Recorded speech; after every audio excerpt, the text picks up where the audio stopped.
Hey guys, it is such a beautiful night out. It's Sunday night actually that I'm recording this video for you, but it's so beautiful. I thought I would come outside on my front porch and enjoy the sunshine while I read to you. So this week's story is called The Great Ball Game. I'd like you to find it in your reading books. It's on page 91. Whoops. The Great Ball Game. All right.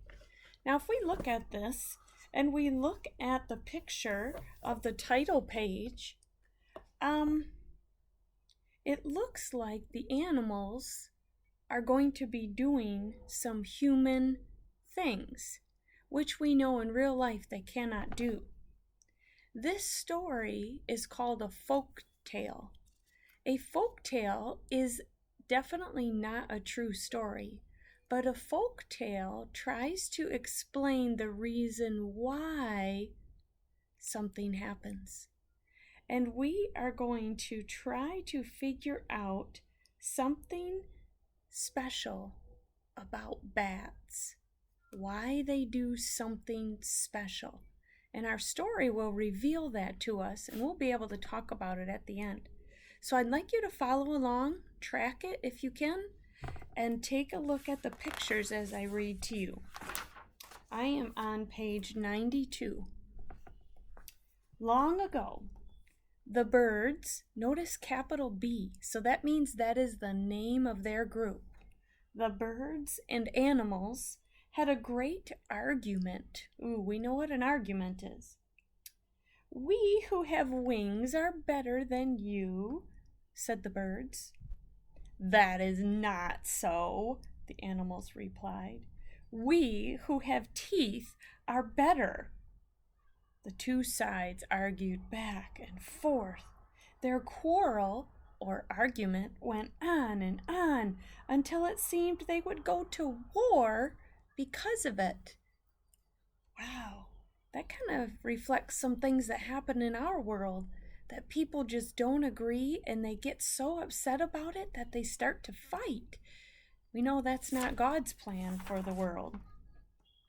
Well, the crane, the leader of the birds, and the bear, the leader of the animals, had an idea. "Let us have a ball game," the crane said.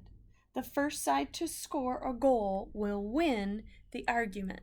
Now, kids, how is that going to settle the question that caused the argument? A game is going to settle that? Let's find out. "This idea is good," said the bear.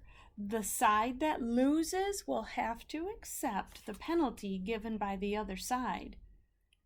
Okay, they both agreed to it. So they walked and flew to a field, and there they divided up into two teams. On one side went all of those that had wings. So if they had wings, they were on one side. They were the birds. On the other side went those with teeth. They were the animals. So they didn't have wings, but they had teeth. And we know birds don't have teeth, they have beaks. Okay, so we have the wings and the teeth, the birds and the bears. You can even see that in the picture. Look at that. I really like these drawings. But when the teams were formed, one creature was left out. The bat. He had wings and teeth. He flew back and forth between the two sides. First he went to the animals. "I have teeth," he said. "I must be on your side." But the bear shook his head. "It would not be fair," he said. "You have wings. You must be a bird." So the bat flew to the other side. "Take me," he said to the birds, "for you see I have wings." But the birds just laughed at him. You are too little to help us. We don't want you," they jeered. Ooh, some of us have probably felt like that. I've even felt like that, where kids say, "Oh, we don't want you." Wow, I sure hope that none of you treat any friend like that. Well, then the bat went back to the animals. "Please let me join your team," he begged them. The birds laughed at me and would not accept me. So the bear took pity for he felt sorry for the little bat. "You are not very big," said the bear, "but sometimes even the small ones can help. We will accept you as an animal, but you must hold back and let the bigger animals play first." I wonder why Bat said that. 2 poles were set up as goal posts at each end of the field. Then the game began. Each team played hard. On the animals' side, fox and deer were swift runners, and bear cleared the way for them as they played. Crane and hawk, though, were even swifter, and they stole the ball each time before the animals could reach their goal. Those birds would swoop in and pick the ball up. Oh, those pictures are fabulous. Soon it became clear that the birds had the advantage. When they got the ball, they would fly high up into the air, and the animals could not reach them. The animals guarded their goal well, but, they began to tire as the sun set. Just as the sun sank below the horizon, Crane took the ball and flew toward the poles. Bear tried to stop him, but he stumbled in the dim light and he fell. It seemed as if the birds would surely win. Suddenly, a small dark shape, do you know who that is? A small dark shape flew onto the field and stole the ball from the crane just as he was about to reach the poles. It was Bat.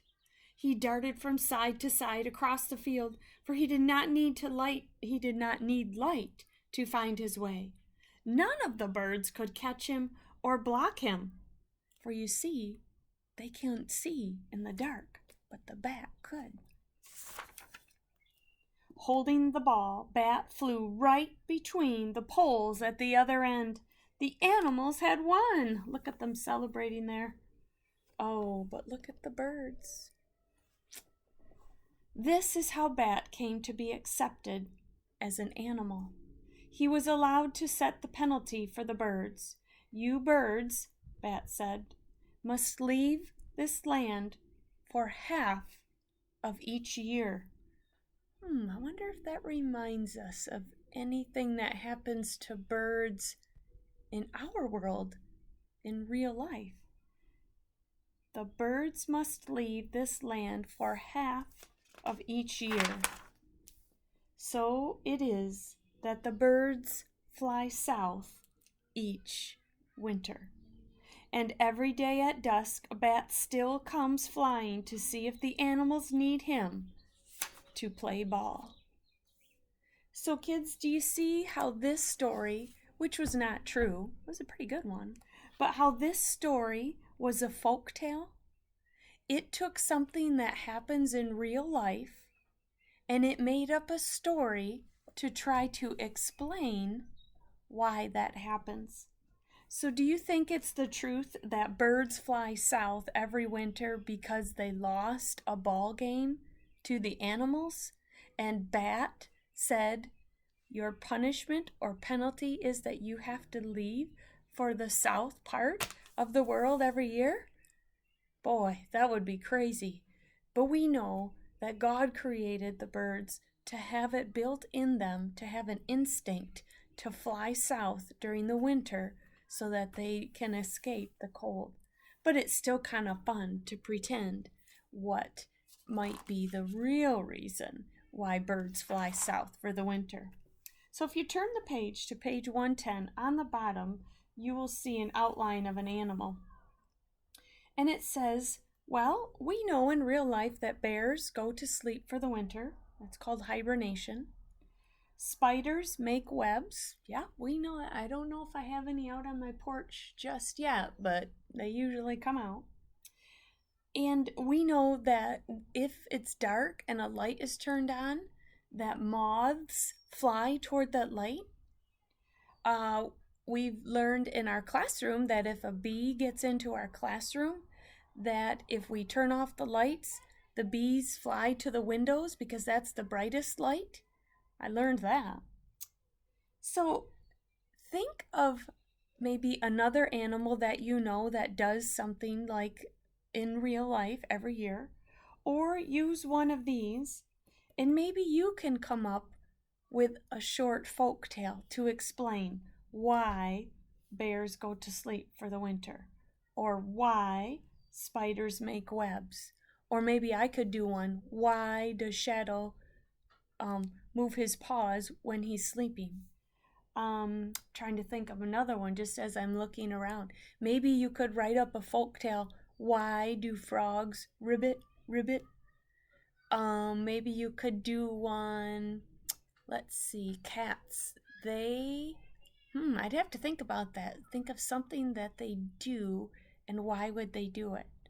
So, over this week, just start thinking about that. And we'll do something later this week with those ideas. But maybe you could get started writing your own folk tale to give reason why animals or birds do certain things.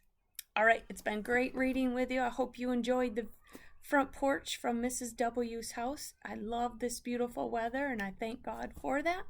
And I pray that you just have a wonderful day and we will see you on Tuesday. Have a great day, everybody.